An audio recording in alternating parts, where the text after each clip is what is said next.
Ketika kita terjebak dalam perdebatan, hal pertama yang harus kita utamakan adalah fakta dan bukti. Bayangkan kamu dan temanmu berdebat tentang isu yang kalian anggap penting, data yang akurat menjadi senjata utama untuk menentukan siapa yang benar. Tanpa itu, semua bisa jadi hanya opini belaka. Dalam situasi krisis seperti ini, manajemen PR menjadi kunci utama. Para profesional PR harus siap mengelola informasi dan menjaga reputasi orang-orang yang terlibat. Bayangkan saja, ketika berita buruk melanda, mereka adalah orang-orang yang bergerak cepat untuk menghalau serangan dan melindungi nama baik. Selanjutnya, etika bisnis juga sangat penting. Tindakan yang tidak etis bisa menghancurkan kepercayaan publik, dan itu pasti bikin hubungan antara pihak-pihak yang terlibat menjadi renggang. Kita semua tahu, sekali kepercayaan hilang, sangat sulit untuk mendapatkannya kembali. Nah, berbicara tentang persepsi publik, ini juga tidak kalah penting. Cara masyarakat melihat situasi dapat mempengaruhi reputasi individu atau organisasi. Jadi, sangat penting untuk memahami sudut pandang mereka agar bisa mengambil langkah yang tepat. Mengelola krisis PR itu seperti memadamkan api kecil sebelum dia menjadi kebakaran besar. Ini memerlukan langkah-langkah strategis untuk menangani masalah sebelum menjelma ke masalah yang lebih besar. Pikirkan setiap tindakan yang dilakukan, agar semua berjalan dengan lancar. Ketika ketegangan mulai memuncak, komunikasi yang efektif antara semua pihak terlibat sangatlah penting. Komunikasi yang baik dapat menurunkan tensi dan membantu menyelesaikan konflik. Jadi, jangan ragu untuk berbicara dan berbagi informasi dengan jelas. Selain itu, body language dan tonalitas dalam komunikasi sangat mempengaruhi persepsi masyarakat.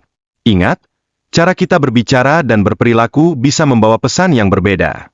Jadi, pastikan kamu tidak terkesan defensif saat menghadapi kritik. Ketika kita bicara tentang memperbaiki hubungan publik, ada dua strategi penting: mengeluarkan bukti kuat atau meminta maaf dengan tulus. Kedua hal ini menjadi langkah awal untuk membangun kembali kepercayaan masyarakat yang mungkin sudah mulai goyah. Tapi ingat, menggunakan media sosial untuk meminta maaf itu harus hati-hati. Jika permintaan maafmu terkesan tidak tulus, dampaknya bisa lebih buruk lagi.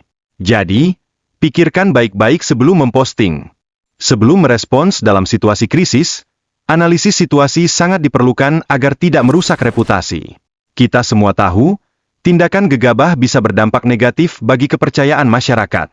Jadi, pastikan untuk berpikir sebelum bertindak. Ketika berhadapan dengan krisis, kedewasaan emosional sangat dibutuhkan. Respon yang impulsif bisa memperburuk keadaan dan merusak citra publik.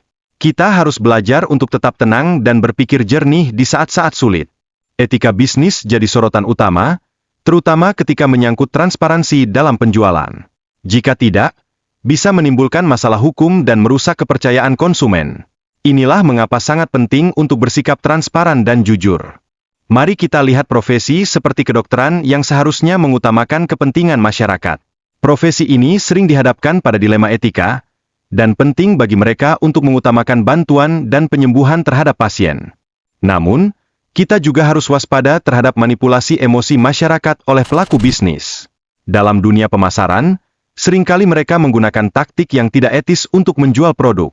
Pendidikan yang rendah membuat beberapa orang lebih mudah terpengaruh oleh iklan-iklan ini. Kepentingan dalam bisnis tidak seharusnya mengabaikan tanggung jawab moral. Praktik bisnis yang tidak etis tidak hanya menciptakan kesan negatif, tetapi juga bisa menciptakan kerugian dalam hal kepercayaan publik. Jadi, mari kita berbisnis dengan integritas. Untuk itu, sangat penting untuk meningkatkan kecerdasan masyarakat supaya tidak mudah dipengaruhi oleh mereka yang punya niat jahat. Pendidikan yang baik adalah kuncinya, agar masyarakat bisa berpikir kritis dan tidak mudah terombang-ambing oleh informasi yang salah. Kita juga perlu menyadari dampak negatif dari orang yang tidak bertanggung jawab terhadap masyarakat, terutama dalam konteks politik dan organisasi. Mereka seringkali menjadi alat untuk mendukung tindakan yang tidak etis dan merugikan masyarakat. Akhirnya, mari kita ingat pentingnya diskusi dalam menentukan siapa yang benar dan siapa yang salah. Masyarakat diajak untuk aktif berdiskusi agar dapat memahami situasi dengan lebih baik. Ya, berbicara dan mendengarkan adalah cara terbaik untuk membangun pemahaman.